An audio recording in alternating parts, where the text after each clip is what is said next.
Welcome student. আজ GK পার্টের আরেকটি ভিডিও নিয়ে তোমাদের কাছে হাজির হলাম। আজ জিকে পার্টের যে ইতিহাস, একটি গুরুত্বপূর্ণ অধ্যায়, সেখান থেকে আমরা প্রাচীন ভারতীয় ইতিহাসের বেশ কিছু গুরুত্বপূর্ণ প্রশ্ন এবং তার উত্তর সম্পর্কে আমরা জানবো। শুধুমাত্র প্রশ্ন উত্তরই নয়, এবং প্রশ্নের সাপেক্ষে যেসব অপশানগুলো থাকবে সেই অপশানের ডিটেলস সম্পর্কে আমরা জানবো, যেগুলো আরও অন্যান্য পরীক্ষায় সেই ডিটেলস সম্পর্কে যে পরীক্ষা প্রশ্নগুলো আসবে সেগুলো সম্পর্কেও আমরা আলোচনা করব। তাই ভিডিওটি স্কিপ না করে পুরোপুরি ভিডিওগুলি দেখবে, এবং এই এই প্রশ্নগুলোর মধ্যেই বেশ কিছু আমরা ভেরি ভেরি ইম্পর্টেন্ট প্রশ্নগুলো নিয়ে আলোচনা করব, যেগুলো তোমাদের তার খুবই গুরুত্বপূর্ণ হবে বিভিন্ন পরীক্ষার জন্য। এবং বেশ কিছু শর্ট টিপস থাকবে ভিডিওর মাঝে মাঝে, সেগুলো তোমরা কিন্তু পেতে পারবে। তোমাদের পরীক্ষার জন্য খুবই গুরুত্বপূর্ণ হতে চলেছে আজকের এই জিকে পার্টের প্রাচীন ভারতের ইতিহাস সম্পর্কে ক্লাসটি। চলো শুরু করা যাক। স্ক্রিনে দেখতে পাচ্ছ প্রথমেই যে প্রশ্নটা আছে, সরস্বতী আর্যক মহাকাব্য উপনিষদের মধ্যে কোনটি বেদের অংশ নয়? তো আমরা জানি যে এই সরস্বতী আর্যক মহাকাব্য এগুলো সবই বেদের এক একটা পার্ট, কিন্তু এর মধ্যে এমন একটি পার্ট আছে যেটা বেদের অংশই নয়। তো আমরা যে অপশানগুলো পাচ্ছি, প্রথম হচ্ছে সংহিতা। সংহিতা অপশানটা, সংহিতা সম্পর্কে অনেকেই হয়তো অবগত থাকবে যে সংহিতা হচ্ছে বেদের মূল, মানে বেদের একটা মূল অংশ। ঠিক আছে, সংহিতা হচ্ছে বেদের একটা মূল অংশ, হচ্ছে সংহিতা। তো সেখান থেকে সংহিতাটা অবশ্যই বেদের একটা পার্ট হচ্ছেই। তো এখান থেকে আমরা সংহিতা সম্পর্কে যদি প্রশ্নগুলো আমরা আলোচনা করি, তো আমরা যে মেন প্রশ্নগুলো পেয়ে যাব, সেটা বেদের মূল অংশ কোনটি সেটাও কিন্তু আমরা পেয়ে যাচ্ছি। সেটা হচ্ছে উত্তরটা হয়ে যাচ্ছে সংহিতা। এছাড়াও মন্ত্র বা স্তোত্রের সংকলন বেদের কোন অংশে আছে, মন্ত্র বা স্তোত্রের সংকলন বেদের কোন অংশে আছে, সেটাও কিন্তু আমরা পেয়ে যাচ্ছি উত্তরটা সংহিতা। এবং এর পরের অপশান আছে উপনিষদ, বেদের শেষের অংশ কোনটি। যদি একটা প্রশ্ন হতে পারে যে বেদের শেষের অংশ কোনটি, তো সেখান থেকেও আমরা উত্তরটা পেয়ে যাব, সে তখন হয়ে যাবে উত্তরটা উপনিষদ। এছাড়াও আরো যে অপশানগুলো আমরা দেখে নেব, সেগুলো হচ্ছে আরণ্যক। আরণ্যক অবশ্যই, আরণ্যক যে পাঠটা সেটা হচ্ছে বেদের মূল অংশ নয়, কারণ আরণ্যক পাঠটা হচ্ছে যারা অরণ্যে থাকতো, অরণ্যে থেকে যারা পূজা অর্চনা বা ধ্যান ধারণা করতো, তারাই, তাদেরকে বলা হতো আরণ্যক। তাহলে বনবাসী ঋষিদের জন্য রচিত বৈদিক সাহিত্য কোনটি? আরণ্যক। আর তাছাড়াও আরেকটি প্রশ্ন এখান থেকে হয়ে যাবে, ব্রাহ্মণ উপনিষদের মধ্যবর্তী স্তর কোনটি, সেখানেও হয়ে যাবে হচ্ছে আরণ্যক। আর লাস্ট হচ্ছে মহাকাব্য। মহাকাব্য হচ্ছে রামায়ণ, মহাভারত। আমরা জানি যে মহাকাব্য হচ্ছে যেখানে হচ্ছে খুবই একটা অনেক কিছু নিয়ে যে একটা কাব্য গঠিত হয়, তখন তাকে বলা হয় মহাকাব্য। সেই মহাকাব্য আমাদের ভারতের মধ্যে মহাকাব্য হচ্ছে দুটো পার্ট আছে, একটা রামায়ণ, একটা মহাভারত। তা সেখান থেকেই আমরা প্রশ্নটা এখান থেকে হতে পারে যে রামায়ণ এবং মহাভারত কোন শ্রেণীর সাহিত্য, সেখানে কিন্তু আমরা পেয়ে যাব উত্তরটা মহাকাব্য। তাহলে আমাদের যে মূল প্রশ্নটি ছিল, সেই মূল প্রশ্নের যে উত্তরটা আমরা তাহলে পেয়ে গেলাম হচ্ছে মহাকাব্য। তাহলে এটা হচ্ছে বেদের পার্ট নয়। তাহলে আমরা এখানে এবার আমরা মহাকাব্য সম্পর্কে আমরা আরো কিছু আমরা যে শর্ট টিপস তোমাদের পরীক্ষার জন্য কাজে লাগতে পারে, সেগুলো তোমরা এই স্ক্রিনের মধ্যে দেখতে পাচ্ছ। অবশ্যই তোমরা পিডিএফ যখন তোমাদেরকে প্রোভাইড করা হবে, সেখানে তোমরা আরো শর্ট টিপস গুলো তোমরা লক্ষ্য করবে, তাহলে কিন্তু আরো তোমাদের জিকে পার্টের যে নলেজটা আরো কিন্তু তোমাদের গ্রো করবে। তো পরের প্রশ্নে আমি চলে যাই। পরের প্রশ্ন হচ্ছে, কোন সভ্যতার অধিবাসীরা প্রথম লিখন পদ্ধতি প্রচলন করেন? প্রশ্নটা একটু নিচে আছে, তোমরা লক্ষ্য করতে পারো। এখানে প্রশ্নটি আছে যে কোন সভ্যতার অধিবাসীরা প্রথম লিখন পদ্ধতি প্রচলন করেন। তো এখানে আমরা অপশানগুলো দেখে নেব। অপশানগুলো হচ্ছে, প্রথম হচ্ছে মেসোপটেমিয়া সভ্যতা। মেসোপটেমিয়া সভ্যতা সম্পর্কে তোমরা অনেকেই হয়তো জানো যে মেসোপটেমিয়া হচ্ছে খুব প্রাচীন একটা সভ্যতা, যেটা হচ্ছে আমাদের ভারতের যে প্রাচীন যে ইতিহাস সম্পর্কে জানতে গেলে আমাদের যে একটা সভ্যতা সম্পর্কে জানতেই হবে, সেটা হচ্ছে মেসোপটেমিয়া সভ্যতা। তো সেখান থেকে আমরা এই মেসোপটেমিয়া সভ্যতা সম্পর্কে আমরা অনেক কিছু প্রশ্ন এখান থেকে আসতে পারে। যেমন বিশ্বের প্রাচীনতম লিখন পদ্ধতি কোথায় উদ্ভাবিত হয়েছিল? কিউনিফর্ম লিপি কোন সভ্যতার অবদান, মানে কোন সভ্যতায় প্রথম কিউনিফর্ম লিপির ব্যবহার শুরু হয়? তো সেখানে আমরা উত্তরটা পেয়ে যাব, অবশ্যই মেসোপটেমিয়া সভ্যতা। নেক্সট, ইতিহাসে প্রথম লিখিত নথি, মানে প্রথম লিখিত যে ব্যাপারটা, সেটা প্রথম কোন সভ্যতায় পাওয়া যায়? সেখান থেকেও আমরা উত্তরটা পেয়ে যাব মেসোপটেমিয়া সভ্যতা। তাহলে একটা অপশন, তার যদি আমরা ডিটেলসের মধ্যে যাচ্ছি তখন আমরা কিন্তু অনেকগুলো পার্ট, আমরা অনেকগুলো প্রশ্ন পেয়ে যাচ্ছি। নেক্সট যে অপশনটা আছে সেটা মিশরীয় সভ্যতা। মিশরীয় সভ্যতা একটি প্রাচীন সভ্যতা। এখানে হচ্ছে প্রথম হাইরোগ্লিফিক লিপি এখানে হচ্ছে প্রথম পাওয়া যায়। হাইরোগ্লিফিক লিপি কোন সভ্যতার লিপি? সেটা হচ্ছে অবশ্যই মিশরীয় সভ্যতা। প্যাপিরাস, এই লেখার প্রচলন কোন সভ্যতা হয়েছিল? অবশ্যই মিশরীয় সভ্যতায়। এছাড়াও আরো যে প্রশ্নটা আছে, নীল নদের তীরে গঠিত সভ্যতা কোনটি? সেটাও কিন্তু হয়ে যাবে উত্তর মিশরীয় সভ্যতা। পরের আমরা যদি অপশনটা যাই, সেটা আমরা দেখব সিন্ধু সভ্যতা। যে প্রাচীন সভ্যতার লিপি আজও পাঠোদ্ধার করা যায়নি সেটাই হচ্ছে সিন্ধুর সভ্যতা। তো সেইখান থেকে আমরা আরো একটি প্রশ্ন পেয়ে যাবো যে হরপ্পা মহেঞ্জোদারো কোন সভ্যতার নগর? তা সেখান থেকে আমরা পেয়ে যাচ্ছি যে অবশ্যই উত্তরটা হয়ে যাচ্ছে সিন্ধু সভ্যতা। কারণ সিন্ধু সভ্যতার গুরুত্বপূর্ণ দুটি শহর ছিল, এটা মাথায় রাখতে হবে সব সময়। একটা হচ্ছে হরপ্পা আর একটা হচ্ছে মহেঞ্জোদারো। নেক্সট নেক্সট হচ্ছে চৈনিক সভ্যতা। এই চৈনিক সভ্যতা হচ্ছে মানে চীন দেশে যে প্রথম একটি সভ্যতা গড়ে উঠেছিল সেটা হচ্ছে চৈনিক সভ্যতা। তো সেখান থেকে আমরা দেখতে পাচ্ছি যে এখান থেকে যে প্রশ্নগুলো আসতে পারে পরীক্ষায়, সেটা হচ্ছে ওরাকল বোন লিপি কোন সভ্যতার সঙ্গে সম্পর্কিত? খুবই এই প্রশ্নটি মাঝে মধ্যেই আমি দেখেছি অনেক পরীক্ষায় আসছে যে চৈনিক সভ্যতা নিয়ে। তারপর হচ্ছে বিশ্বের প্রাচীন ধারাবাহিক সভ্যতাগুলির মধ্যে অন্যতম কোনটি? সেটা হচ্ছে অবশ্যই চৈনিক সভ্যতা। ঠিক আছে, তাহলে এখান থেকে আমরা যে প্রশ্নটি ছিল সেই প্রশ্নটির উত্তরটা হলো মেসোপটেমিয়া সভ্যতা। ওকে, তো পরের প্রশ্ন হচ্ছে সিন্ধু সভ্যতার ডক ইয়ার্ড কোথায় ছিল? সিন্ধু সভ্যতার ডক ইয়ার্ড কোথায় ছিল? সিন্ধু সভ্যতার ডক ইয়ার্ড হচ্ছে অপশন প্রথম হচ্ছে লোথাল। লোথাল আমরা জানি, লোথালকে আরেকটা এখান থেকে গুরুত্বপূর্ণ টিপস বলে রাখি লোথাল সম্পর্কে। সেখানে যে লোথালকে বলা হয় মিতের স্তূপ। এটা কিন্তু পরীক্ষায় বহুবার আসে যে মিতের স্তূপ কাকে বলা হয়, অবশ্যই সেটা লোথাল। এছাড়াও এখান থেকে আরো যে প্রশ্নগুলো হতে পারে সেটা সিন্ধু সভ্যতার প্রাচীনতম ডকইয়ার্ড কোথায় পাওয়া গেছে, সেটা কিন্তু উত্তরটা লোথালি হচ্ছে। সামুদ্রিক বাণিজ্যের জন্য হরপ্পার নগরের প্রধান কেন্দ্র কোনটি ছিল? সেটাও কিন্তু লোথাল, কারণ হরপ্পা সভ্যতার গুরুত্বপূর্ণ বন্দর ছিল হচ্ছে লোথাল। নেক্সট নেক্সট হচ্ছে এটি কোথায় অবস্থিত? এটা হয় লোথাল বন্দরটি কোথায় অবস্থিত? হরপ্পার বিখ্যাত বন্দর নগর যেটা বলা হয় লোথাল, সেটি কোথায় অবস্থিত? অবশ্যই উত্তরটা হয়ে যাচ্ছে গুজরাট। উত্তরটা হচ্ছে গুজরাট। নেক্সট নেক্সট হচ্ছে কালীবঙ্গান। কালীবঙ্গানও আমরা জানি যে হরপ্পা সভ্যতার একটা বিখ্যাত নগর। তো সেখান থেকে এখানে কি প্রশ্ন হতে পারে যে লাঙল চালিত ক্ষেত্রের নিদর্শন প্রথম কোথায় পাওয়া গেছে? এই প্রশ্নটা হতে পারে। তো সেক্ষেত্রে উত্তরটা হয়ে যাচ্ছে কালীবঙ্গান। এছাড়া রাজস্থানে অবস্থিত হরপ্পা কেন্দ্রটি কোনটি? সেটাও হয়ে যাচ্ছে কালীবঙ্গান। ঠিক আছে, এছাড়াও আর একটা যে অপশন আছে সুরকোটাটা। তা সুরকোটাটা হচ্ছে এখানে বিখ্যাত কি পাওয়া গেছে? ঘোড়ার হাড়। প্রথম যে প্রত্নতত্ত্ব খুঁড়ে সুরকোটাটা থেকে পাওয়া গেছিল ঘোড়ার হাড়। এ থেকে বোঝা যায় যে এখানে ঘোড়ার ব্যবহার, এখানে অধিবাসীরা অবশ্যই ঘোড়ার ব্যবহার জানতো। নেক্সট গুজরাটে একটি গুরুত্বপূর্ণ হরপ্পা কেন্দ্র, সেটা হচ্ছে সুরকোটাটা। একটা যেমন লোথাল ছিল গুজরাটে, তেমন আর একটা হচ্ছে সুরকোটাটা। তাহলে এরকমও প্রশ্নটা হতে পারে যে লোথাল ছাড়া গুজরাটে হরপ্পা সভ্যতার একটি বিখ্যাত নগর কোনটি? সেখানেও কিন্তু উত্তরটা কিন্তু হয়ে যাবে সুরকোটাটা। ওকে, তো এখান থেকে আমরা যে মেন প্রশ্নটা তার উত্তর আমরা পেলাম, উত্তর হচ্ছে ক লোথাল। উত্তর হলো লোথাল। নেক্সট প্রশ্ন,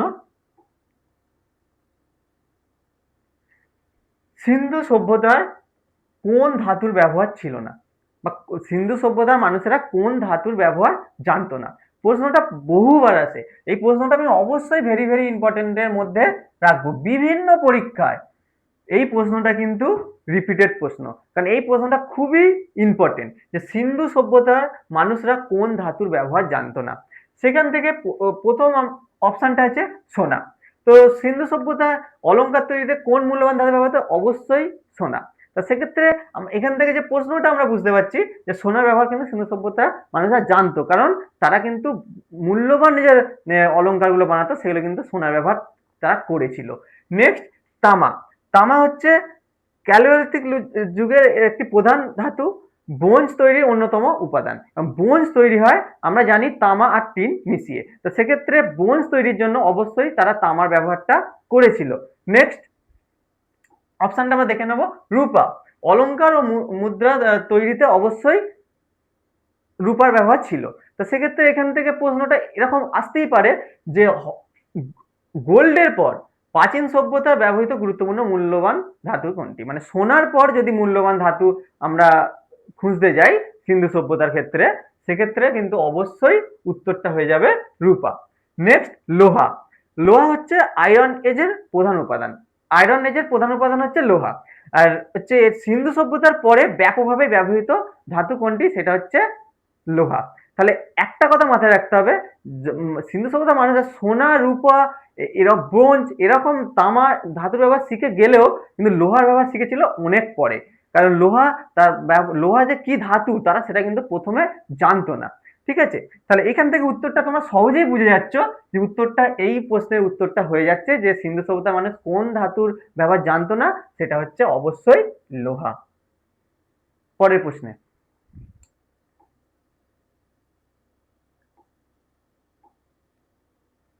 ঋগ্বেদে কোন যুদ্ধের উল্লেখ আছে?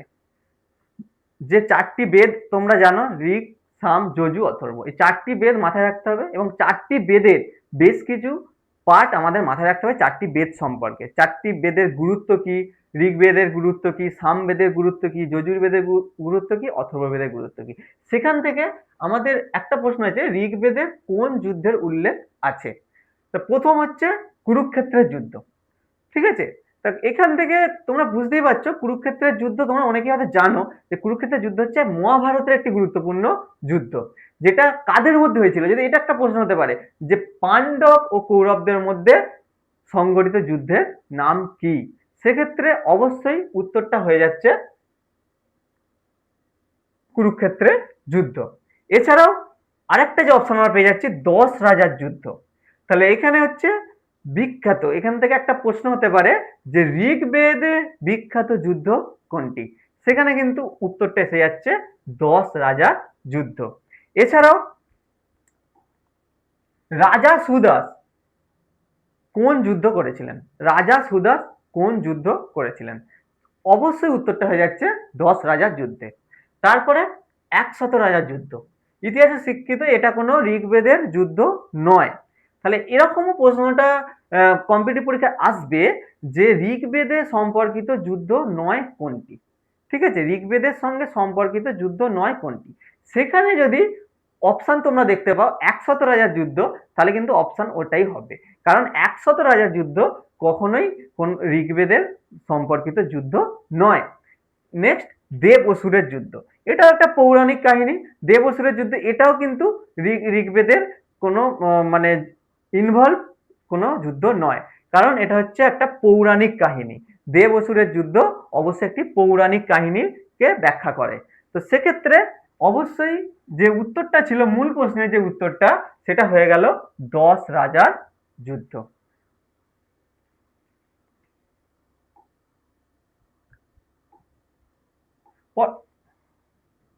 পরের প্রশ্ন, সিন্ধু সভ্যতা কোন নগরীতে বৃহত্তম শিলালেখা পাওয়া যায়? মানে সিন্ধু সভ্যতার কোন নগরীতে বৃহত্তম শিলালেখা পাওয়া গেছে?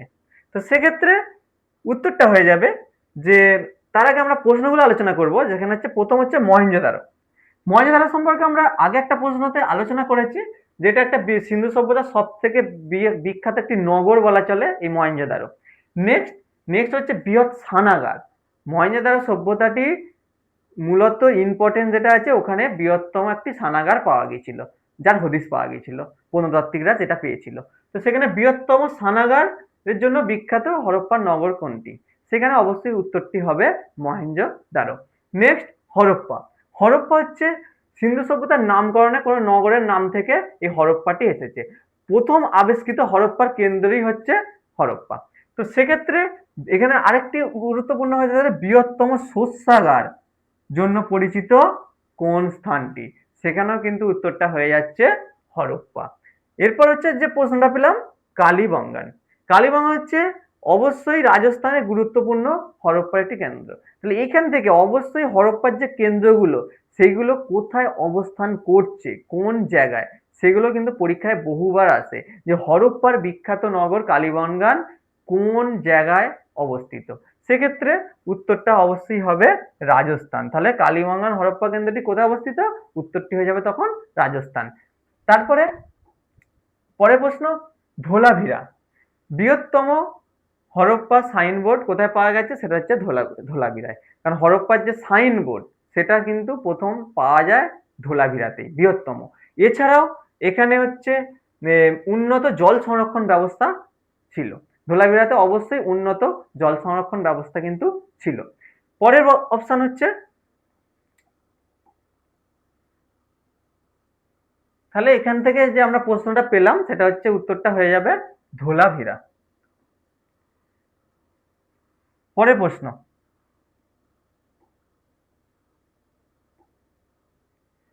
শকুন্তলম কে লিখেছিলেন?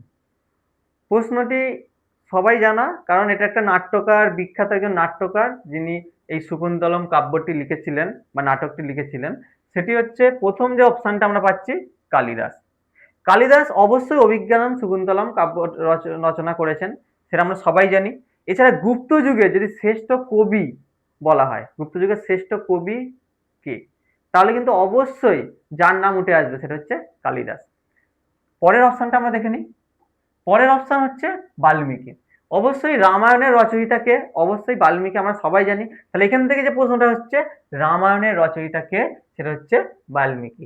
এবং এছাড়া আরেকটি প্রশ্ন হতে পারে যে শ্রীরামের জীবন কাহিনী কোন কাব্যে রচনা করা হয়েছে, সেটা অবশ্যই হয়ে যাবে রামায়ণ, আর তার রচয়িতা হলেন বাল্মীকি। তো পরের প্রশ্ন, কৌটিল্য। কৌটিল্য একজন বিখ্যাত লেখক, যিনি লিখেছেন বিখ্যাত অর্থশাস্ত্র। এছাড়া চন্দ্রগুপ্ত মৌর্যের প্রধানমন্ত্রী ছিলেন তিনি কিন্তু। তাহলে এটা আমাদের মাথায় রাখতে হবে যে চন্দ্রগুপ্ত মৌর্যের প্রধানমন্ত্রী কে ছিলেন, সেটা হচ্ছে অবশ্যই কৌটিল্য। এছাড়া কৌটিল্য একটা নাম ছিল, আমরা সবাই জানি কৌটিল্য একটা নাম ছিল, সেটা হচ্ছে কি, চাণক্য। তাহলে চাণক্য নামে কাকে ডাকা হয় যদি প্রশ্নটা আসে, তো সেক্ষেত্রে উত্তরটা হয়ে যাবে কৌটিল্য। তাহলে পরের প্রশ্ন, তাহলে উত্তরটা হলো কালিদাস। তাহলে উত্তরটা আমরা পেয়ে গেলাম, আমরা যে শকুন্তলম কাব্যের রচয়িতাকে, সেখানে উত্তরটা হয়ে গেল কিন্তু কালিদাস। পরের প্রশ্ন, মানুষের আবিষ্কৃত প্রথম ধাতু কি? তাহলে এখানে তোমরা স্ক্রিনে দেখতে পাচ্ছ প্রশ্নটি, মানুষের আবিষ্কৃত প্রথম ধাতু কি? তাহলে আমরা এটা আলোচনা করার আগে আমরা অবশ্যই সাকসেস লার্নিং একাডেমির পক্ষ থেকে আমাদের যে কোর্স সম্পর্কে আমরা একটু জেনে নেব।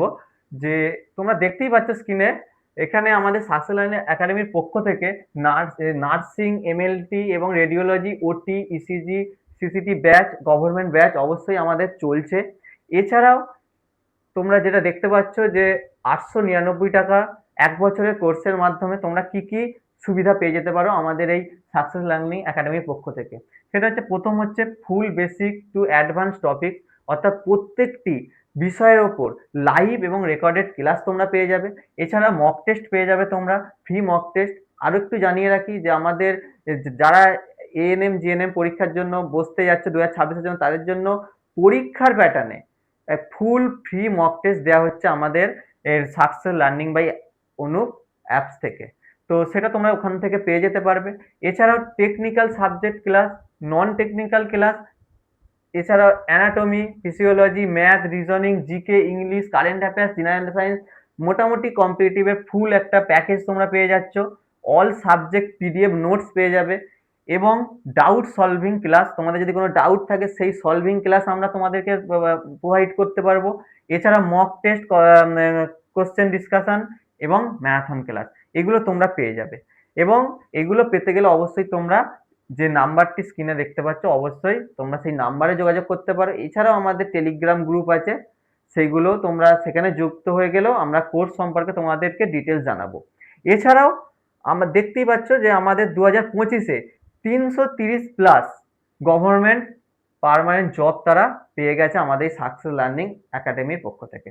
এছাড়াও আপকামিং যে আমরা ব্যাচ শুরু করতে যাচ্ছি, সেটা হচ্ছে GNM ANM joint entrance preparation, যেটা হচ্ছে ফুললি গভর্নমেন্ট যে পরীক্ষার জন্য হয়, সেটা অবশ্যই আমরা ব্যাচ শুরু করছি, তার এনরোলমেন্ট চলছে। অবশ্যই তোমরা সেখানে যুক্ত হয়ে যাও এবং এবং এগুলো সব ডিটেলস জানতে গেলে success learning by Anup apps থেকে তোমরা কিন্তু সব নথি পেয়ে যাবে। তো চলে যাই তাহলে প্রশ্নটায়, মানুষের আবিষ্কৃত প্রথম ধাতু কি? তাহলে এখানে আমরা অপশনটা পেয়ে গেলাম। প্রথম অপশন হচ্ছে আয়রন, আয়রন অর্থাৎ লোহা। তাহলে এই লোহা সম্পর্কে কিন্তু আগেও একটা প্রশ্ন আমরা আলোচনা করলাম যে আয়রন এজের প্রধান ধাতু কোনটি, সেক্ষেত্রে কিন্তু উত্তরটা হয়ে যাবে লোহা। লৌহ যুগের নামকরণ কোন ধাতুর নামে, এরকম প্রশ্নগুলো বেসিক প্রশ্ন আসতেই পারে, সেক্ষেত্রে উত্তরটা হয়ে যাবে লোহা। Next, copper. মানুষের প্রথম ব্যবহৃত ধাতু কোনটি, মানুষের প্রথম ব্যবহৃত ধাতু কোনটি, সেখানে অবশ্যই হবে সেটা কপার বা তামা। তাহলে সেখান থেকে তাহলে আমাদের প্রশ্নটা পেয়ে গেলাম যে মানুষের প্রথম ব্যবহৃত ধাতু কোনটি, সেখানে প্রথম হলো কপার। এরপর হচ্ছে অ্যালুমিনিয়াম। অ্যালুমিনিয়াম যে অপশনটা আছে, এই অ্যালুমিনিয়াম সম্পর্কে কিন্তু বেশ কিছু প্রশ্ন হতে পারে। সেটা হচ্ছে আধুনিক যুগে আবিষ্কৃত হালকা ধাতু কোনটি, আধুনিক যুগে আবিষ্কৃত, এরকম প্রশ্নটা কিন্তু আমাদের ভাবাবে পরীক্ষায় যে কোনটা হতে পারে, যে আধুনিক যুগে আবিষ্কৃত হালকা ধাতু কোনটি, সেখানে কিন্তু অবশ্যই উত্তরটা আমরা পেয়ে যাব অ্যালুমিনিয়াম। এছাড়া আরেকটি প্রশ্ন হচ্ছে গোল্ড, আরেকটি অপশন হচ্ছে গোল্ড। অলংকার তৈরিতে সবচেয়ে জনপ্রিয় মূল্যবান ধাতু কোনটি, সেখানে হচ্ছে উত্তরটা হয়ে গেল গোল্ড। এছাড়াও ধন সম্পদের প্রতীক হিসাবে কোন ধাতু ব্যবহার করা হয়, পড়তেই পারে, সেক্ষেত্রে উত্তরটা তখন পেয়ে যাব আমরা গোল্ড। তাহলে আমাদের যে মূল প্রশ্ন ছিল যে প্রথম আবিষ্কৃত ধাতু, সেটা হয়ে গেল কিন্তু উত্তর কপার, উত্তর হয়ে গেল কপার। পরের প্রশ্ন,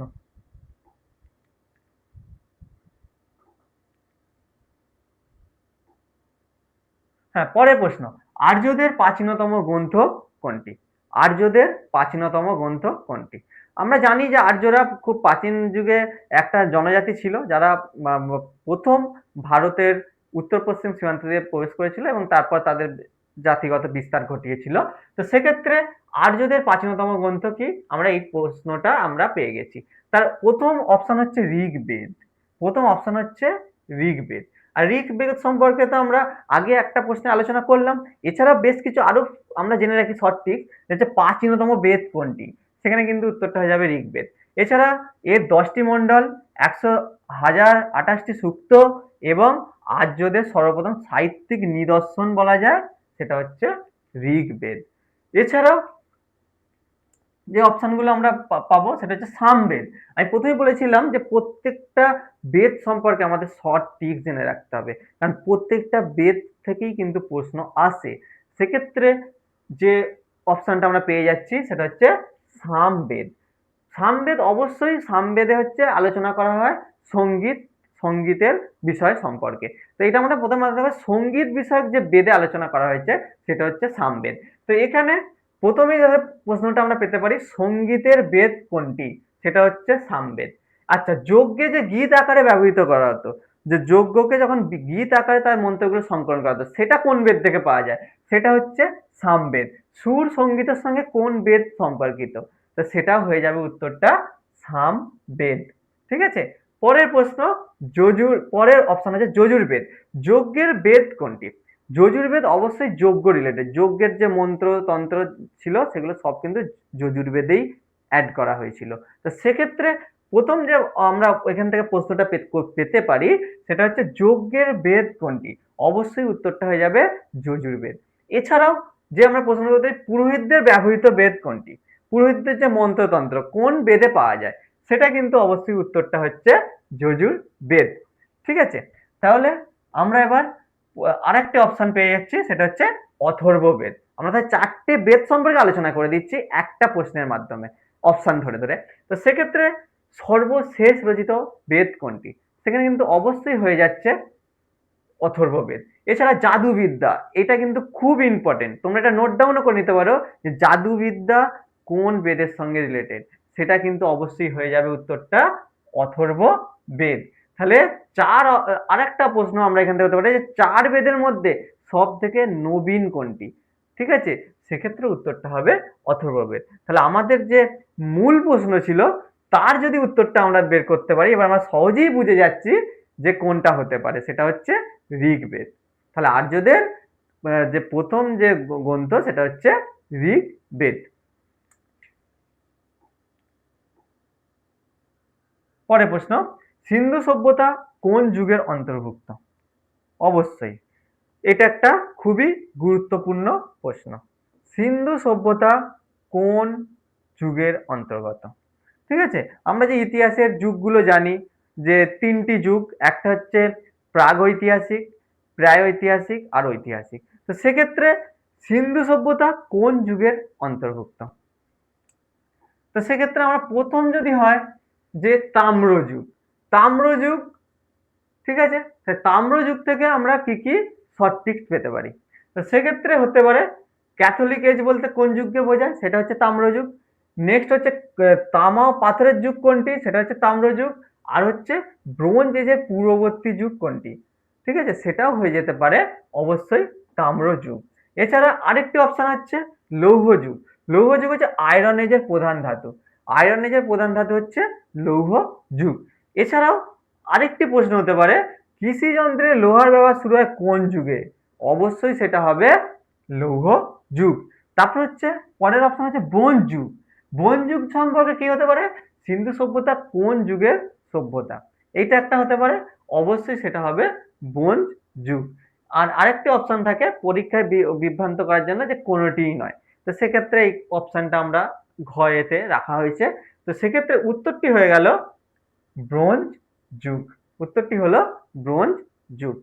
পরের প্রশ্নে আমরা যাই।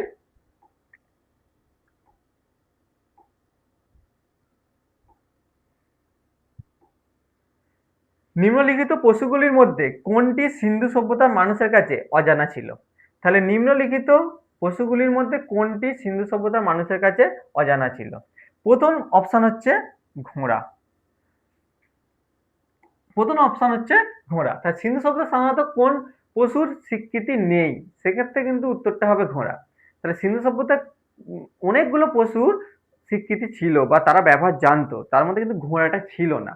ঠিক আছে, তাহলে এখান থেকে একটা প্রশ্ন হতে পারে ঘোড়া সম্পর্কিত, যে সিন্ধু সভ্যতা সাধারণত কোন পশুর অস্তিত্ব স্বীকৃতি নেই? সেটা হচ্ছে ঘোড়া। তারপরে হচ্ছে গরু। পুঁজওয়ালা ষাঁড় কোন প্রাণীর অন্তর্গত? অবশ্যই সেটা গরু সম্প্রদায়। এছাড়াও কৃষিকাজে ব্যবহৃত গুরুত্বপূর্ণ গৃহপালিত পশু কোনটি? সেটাও হয়ে যাবে কিন্তু গরু। নেক্সট অপশন হচ্ছে গন্ডার। সিন্ধু সভ্যতার সিলমোহরে কোন বন্যপ্রাণীর ছবি পাওয়া গেছে? তা সিন্ধু সভ্যতার সিলমোহরগুলোতে আমরা জানি যে বেশ কিছু জীবজন্তুর ছবি পাওয়া যেত, সেক্ষেত্রে কিন্তু অবশ্যই গন্ডারের ছবি কিন্তু পাওয়া গিয়েছিল। তাহলে সিন্ধু সভ্যতার সিলমোহরগুলোতে কোন প্রাণীর ছবি ব্যবহার করা হতো? সেটা হচ্ছে অবশ্যই উত্তর হয়ে যাবে গন্ডার। ঠিক আছে, তারপর হচ্ছে ভারত উপমহাদেশের বৃহত্তম তৃণভোজী প্রাণী কোনটি? সেটা হচ্ছে গন্ডার। পরের অপশন ভেড়া। ভেড়া হচ্ছে অবশ্যই, ভেড়া থেকে সিন্ধু সভ্যতার পশুপালনের অন্তর্ভুক্ত একটি প্রাণী, কারণ সিন্ধু সভ্যতার যে পশুপালন সম্পর্কিত আমরা যে প্রশ্নগুলো পাবো তাতে অবশ্যই ভেড়ার নাম উঠে আসবে। তাহলে সেক্ষেত্রে সিন্ধু সভ্যতার পশুপালনের অন্তর্ভুক্ত প্রাণী হচ্ছে কোনটি? সেটা হচ্ছে ভেড়া। এছাড়া গৃহপালিত তৃণভোজী প্রাণী কোনটি? সেটা হচ্ছে ভেড়া। তাহলে আমাদের যে মূল প্রশ্নটি ছিল তার উত্তর তাহলে আমরা এখন সহজেই বুঝে যাচ্ছি, তার উত্তর হলো ঘোড়া, হর্স। পরের প্রশ্ন।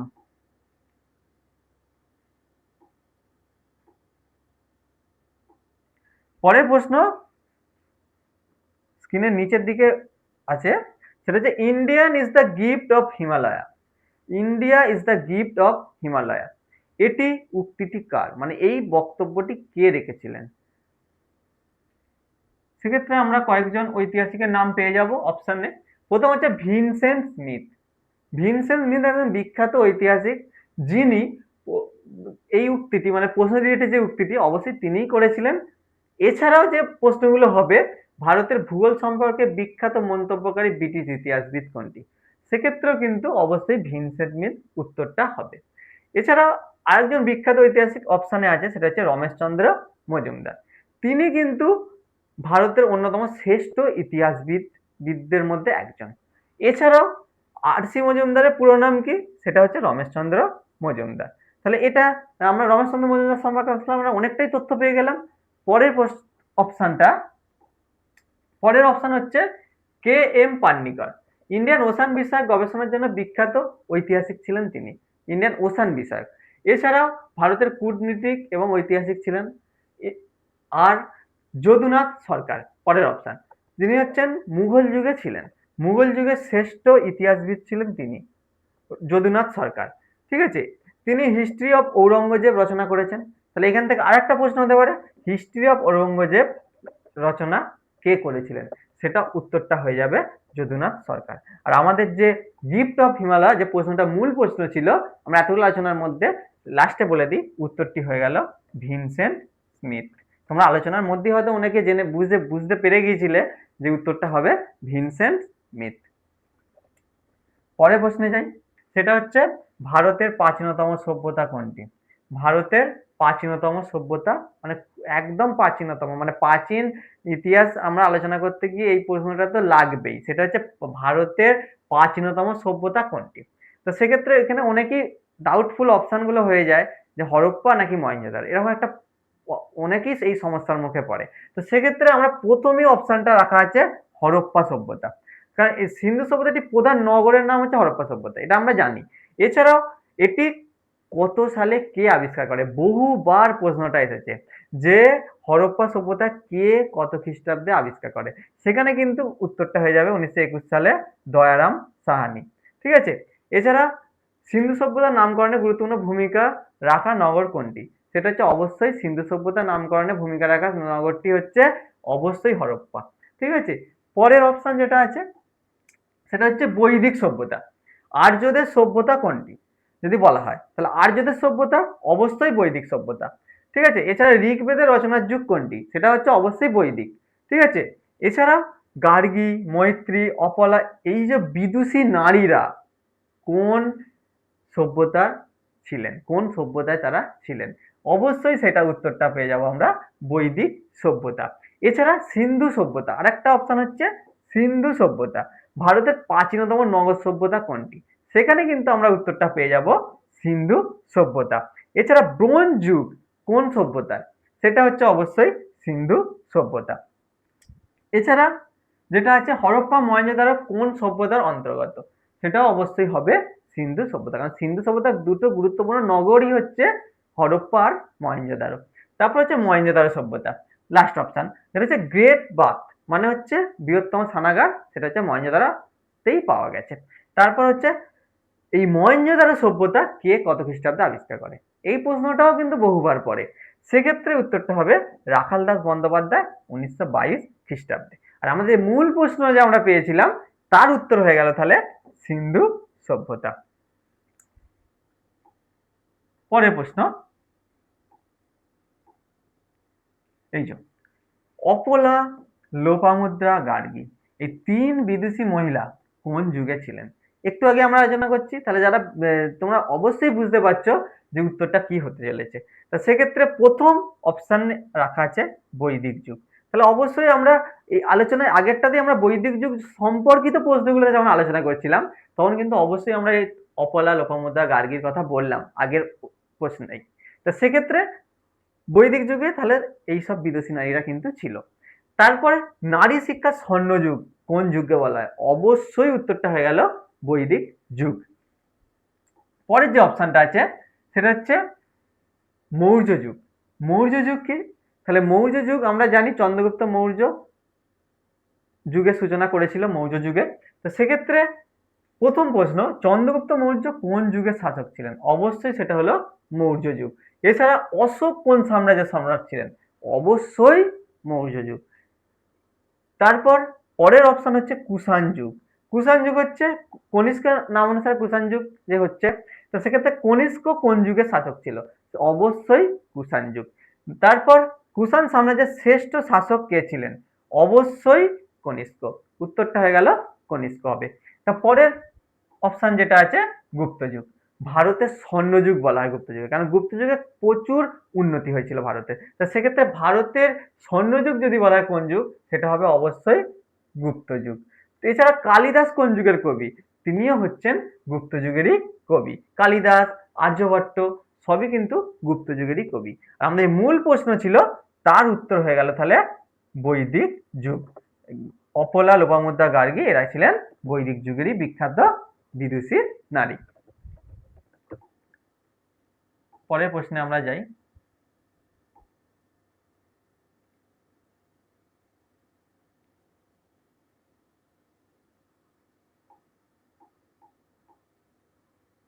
সিন্ধু সভ্যতা কোন নগরীতে বৃহত্তম শিলালেখা পাওয়া গেছে?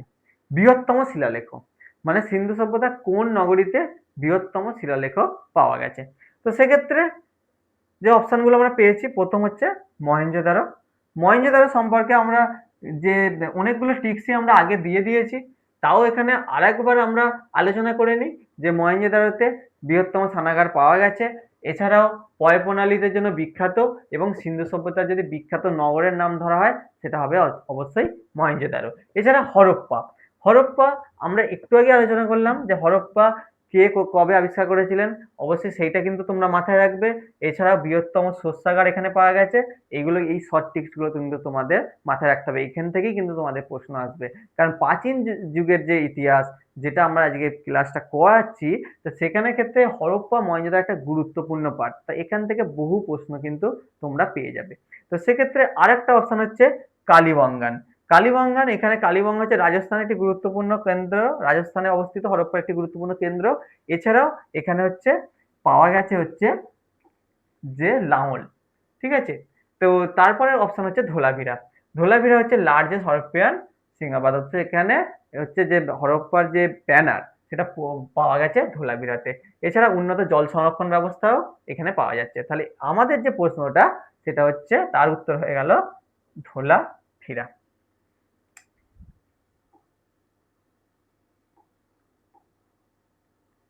আচ্ছা, তারপরে পরের প্রশ্ন, সিন্ধু সভ্যতার অধিবাসীদের প্রধান জীবিকা কি ছিল? সিন্ধু সভ্যতার অধিবাসীদের প্রধান জীবিকা কি ছিল? প্রথম অপশন কৃষিকাজ বা কৃষি। তাহলে সিন্ধু সভ্যতার মানুষের প্রধান জীবিকা, অবশ্যই তারা প্রথম কৃষিকাজটাই শিখেছিল। তাহলে এর পরে যদি একটা হয় প্রশ্ন যে বিশ্বের প্রাচীনতম তুলো উৎপাদক কারা ছিলেন, অবশ্যই সেটা হবে সিন্ধু সভ্যতার মানুষেরা। পরে পশুপালন, গরু ভেড়া ছাগল পালনকে কি বলা হয়, সেটা হচ্ছে অবশ্যই আমরা জানি পশুপালন। কিন্তু এই যে কৃষি সহায়ক হিসাবে, অবশ্যই সিন্ধু সভ্যতার মানুষরা প্রথম কৃষিকাজই শিখেছিল, কিন্তু কৃষি সহায়ক হিসাবে মানে কৃষিকাজটা করার জন্য তাদের কিন্তু অবশ্যই পশুপালনটা শিখতে হয়েছিল, কারণ বহু পশু যাদেরকে কৃষিকাজে তারা লাগিয়েছিল কাজের জন্য। তো সেক্ষেত্রে পশুপালন যে অপশনটা, সেটা হচ্ছে ওদের হচ্ছে কৃষি সহায়ক জীবিকা হিসেবে যদি বলা হয়, তখন উত্তরটা হবে পশুপালন। এছাড়া শিকার, প্রাগৈতিহাসিক যুগে মানুষের প্রধান জীবিকা ছিল শিকার। আর এছাড়া বন্য প্রাণী ধরে জীবিকা নির্বাহ করাকেও কিন্তু আমরা জানি শিকার বলা হয়। পরের অপশন বাণিজ্য। মেসোপটেমিয়ার সঙ্গে কোন সভ্যতার বাণিজ্যিক সম্পর্ক ছিল, সেটা হচ্ছে অবশ্যই উত্তরটা পেয়ে যাবো আমরা সিন্ধু সভ্যতা। কিংবা যদি বলা হয় লোথাল কোন অর্থনৈতিক কাজের সঙ্গে বিখ্যাত, আমরা জানি লোথাল একটি বন্দর, তাহলে অবশ্যই সেটা বাণিজ্য ক্রিয়াকলাপের জন্যই বিখ্যাত হবে। তো সেক্ষেত্রে অবশ্যই আমরা যে উত্তরটা আমাদের ছিল যে সিন্ধু সভ্যতার মানুষের প্রধান জীবিকা কি ছিল, উত্তরটা আমরা পেয়ে যাচ্ছি কৃষি। উত্তরটা আমরা পেয়ে গেলাম কৃষি। পরের প্রশ্ন,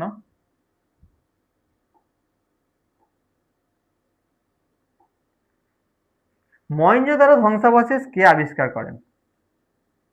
এটা একটি গুরুত্বপূর্ণ প্রশ্ন যে মহেঞ্জোদারো আবিষ্কার কে করেন, বা মহেঞ্জোদারো যে ধ্বংসাবশেষ সেই প্রত্নক্ষেত্রটি কে আবিষ্কার করেন? অপশনগুলো আমরা দেখে নেব।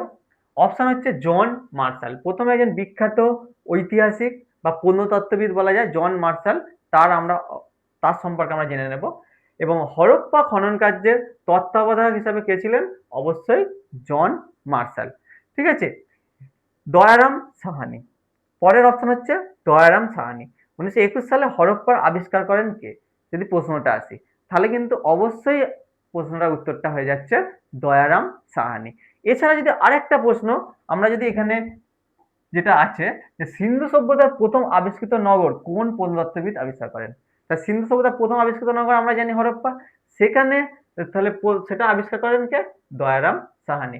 এছাড়া রাখাল দাস বন্দ্যোপাধ্যায় 1922 সালে মহেঞ্জোদারোতে আবিষ্কার করেন, মহেঞ্জোদারো আবিষ্কার করেন রাখাল দাস বন্দ্যোপাধ্যায়। তাহলে এই যে আবিষ্কারক, গুরুত্বপূর্ণ যে দুটি নগর হরপ্পা মহেঞ্জোদারো, তাদের আবিষ্কারক এবং কত সালে আবিষ্কার করছে, এইগুলো কিন্তু তোমাদের মাথায় রাখতেই হবে।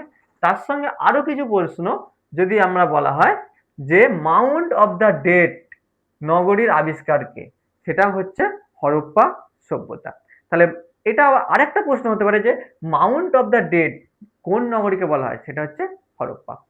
নেক্সট হচ্ছে বিবি লাল, এই একটা অপশন আমরা পেয়ে গেলাম, বিবি লাল। এটা হচ্ছে ভারতের বিখ্যাত আধুনিক প্রত্নতত্ত্ববিদ।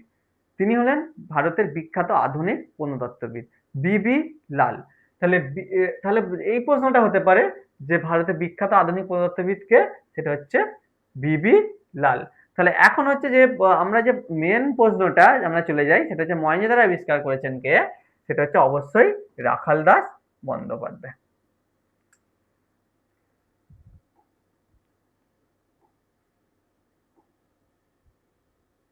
পরের প্রশ্ন যেটা আছে, বৌদ্ধ ধর্মগ্রন্থ ত্রিপিটক কোন ভাষায় লিখিত? ঠিক আছে, তাহলে পরের প্রশ্ন হচ্ছে বৌদ্ধদের বিখ্যাত ধর্মগ্রন্থ ত্রিপিটক সেটা হচ্ছে কোন ভাষায় লিখিত? ঠিক আছে, তো আমরা অপশনগুলো দেখে নেব। প্রথম হচ্ছে হিন্দি। ভারতের অন্যতম আধুনিক সরকারি ভাষা হচ্ছে হিন্দি, কিন্তু হরপ্পা সভ্যতার সঙ্গে কোনো রিলেটেড ছিল না হিন্দি। তো সেক্ষেত্রে ভারতের অন্যতম আধুনিক সরকারি ভাষা কোনটি যদি প্রশ্নে আসে, তখন অবশ্যই উত্তর হবে হিন্দি। কিন্তু আমাদের যে প্রশ্নটা আছে যে বৌদ্ধ ধর্মগ্রন্থ ত্রিপিটক সেটার যে কোন ভাষায় রচিত, সেক্ষেত্রে কিন্তু আমরা পরের যে অপশনটা পাচ্ছি পালি, সেটাই হচ্ছে এর উত্তর। এছাড়াও যদি হয় যে বুদ্ধের বাণী সংরক্ষণের প্রধান ভাষা কোনটি, অবশ্যই হবে পালি। ঠিক আছে, তো পরের অপশন আমরা দেখে নেব, সেটা হচ্ছে সংস্কৃত। সংস্কৃত অবশ্যই একটি প্রাচীন ভাষার মধ্যে একটি সংস্কৃত ভাষা। আমরা জানি একদম শুরু থেকে যে ভাষা নিয়ে চর্চা চলছিল সেটা হচ্ছে সংস্কৃত। সেই সংস্কৃত হচ্ছে বেদের ভাষা কোনটি, যদি বলা হয় বেদ কোন ভাষায় রচিত, সেটা হচ্ছে অবশ্যই কিন্তু সংস্কৃত। এছাড়া কালিদাসের সাহিত্য কোন ভাষায় রচিত, কালিদাস কিন্তু সংস্কৃত ভাষাতেই তার কাব্যগুলো রচনা করেছিলেন। এছাড়া আরেকটি অপশন হচ্ছে প্রাকৃত। প্রাকৃত হচ্ছে সাধারণ মানুষের কথ্য ভাষাগোষ্ঠীকে বলা হয় প্রাকৃত। তাহলে এখানে সাধারণ মানুষের কথ্য ভাষাগোষ্ঠীকে কি বলা হয়, অবশ্যই উত্তরটা হয়ে যাবে প্রাকৃত। জৈন ধর্মের বহু প্রাচীন গ্রন্থ কোন ভাষায় লেখা হয়েছে, সেটাও হয়ে যাবে কিন্তু প্রাকৃত। ঠিক আছে, তাহলে প্রাকৃত সম্পর্কে আমরা জানলাম যে জৈনদের যে রিলেটেড যে গ্রন্থগুলি অবশ্যই সেগুলো কিন্তু আলোচনা করা হচ্ছে বা লেখা হচ্ছে প্রাকৃত ভাষায়। ঠিক আছে, এবং পরের প্রশ্ন আমরা চলে যাব, এবং এটা হচ্ছে শেষ প্রশ্ন আজকের ক্লাসের শেষ প্রশ্ন। সেটা হচ্ছে কোন ভারতীয় রাজা প্রাচীন ইতিহাসের অমৃতঘাত নামে পরিচিত? কোন ভারতীয় রাজা প্রাচীন ইতিহাসে অমৃতঘাত নামে পরিচিত? তো আমরা অপশনগুলো আগে দেখে নেব। অপশনগুলো হচ্ছে, প্রথম হচ্ছে বিম্বিসার। বিম্বিসার সম্পর্কে আমরা জানি যে বিম্বিসার হর্ষঙ্ক বংশের প্রতিষ্ঠাতা ছিলেন। তাই প্রথম যে প্রশ্নটা বিম্বিসার সম্পর্কে হতে পারে সেটা হচ্ছে হর্ষঙ্ক বংশের প্রতিষ্ঠাতা কে ছিলেন। এছাড়া মগধ সাম্রাজ্যের বিস্তার করেন কে, সেটা হচ্ছে অবশ্যই বিম্বিসার। ঠিক আছে, তারপর হচ্ছে চন্দ্রগুপ্ত মৌর্য। চন্দ্রগুপ্ত মৌর্য আমরা জানি মৌর্য সাম্রাজ্যের প্রতিষ্ঠাতা হচ্ছে চন্দ্রগুপ্ত মৌর্য। এছাড়া সেলুকাসের নিকটের কাছে তিনি পরাজিত করেন। ঠিক আছে, চাণক্যের শিষ্য ছিলেন চন্দ্রগুপ্ত মৌর্য, এবং ভারতের প্রথম সাম্রাজ্যের প্রতিষ্ঠাতা ছিলেন চন্দ্রগুপ্ত মৌর্য। তাহলে এখান থেকে চন্দ্রগুপ্ত মৌর্য সম্পর্কে আমরা কিন্তু অনেক কিছুই কি কি প্রশ্ন হতে পারে সেগুলো কিন্তু আমরা জানলাম। পরের যে অপশন সেটা হচ্ছে অশোক। অশোক আমরা জানি একটা বিখ্যাত একজন সম্রাট। ঠিক আছে, এই অশোক যাকে বলা হতো দেবনামপ্রিয়, অর্থাৎ তার যে উপাধি ছিল, তিনি উপাধি ব্যবহার করতেন, সেখানে কিন্তু দেবনামপ্রিয় উপাধিটা তিনি ব্যবহার করেছিলেন। তাছাড়া প্রিয়দর্শী এই উপাধিটাও তিনি কিন্তু মৌর্য সম্রাট ব্যবহার করেছিলেন। তিনি কে, তিনি হচ্ছেন অশোক। ওকে, তো পরে বিন্দুসার। বিন্দুসার হচ্ছে চন্দ্রগুপ্ত মৌর্যের পুত্র ছিলেন। তা চন্দ্রগুপ্ত মৌর্যের পুত্র কে ছিলেন, বিম্বিসার। এছাড়া অশোকের পিতা কে ছিলেন, অবশ্যই বিন্দুসার। ঠিক আছে, তাহলে এই আর অমৃতাঘাত উপাধি কে গ্রহণ করেছিলেন, অবশ্যই বিন্দুসার। তাহলে এখান থেকে আমরা কি যে প্রশ্নগুলো হতে পারে সেগুলো কিন্তু আমরা আলোচনা করলাম। তাহলে এখান থেকে আমরা যে মূল প্রশ্নটা ছিল যে অমৃতঘাত কাকে বলা হতো, বা কাকে বলা হতো অমৃতঘাত, বা উপাধি কে ব্যবহার করেছিলেন, সেটা হয়ে গেল অবশ্যই বিন্দুসার। ঠিক আছে, কেন তাকে এই অমৃতঘাত বলা হতো, কারণ তিনি অমৃতঘাত নামে উল্লেখ করেছেন যে সংস্কৃতে যেটা হচ্ছে অমৃতাঘাত। ঠিক আছে, গ্রিক লেখকরা যে তাকে কিন্তু অমৃতাঘাত নামে উল্লেখ করেছেন, যেটা সংস্কৃতে হয়ে গেছে অমৃতঘাত। তাহলে আমাদের এখানেই আমরা আজকের এই জিকে প্রাচীন ভারতের ইতিহাস সম্পর্কে জিকের ক্লাসটা এখানেই আমরা শেষ করলাম।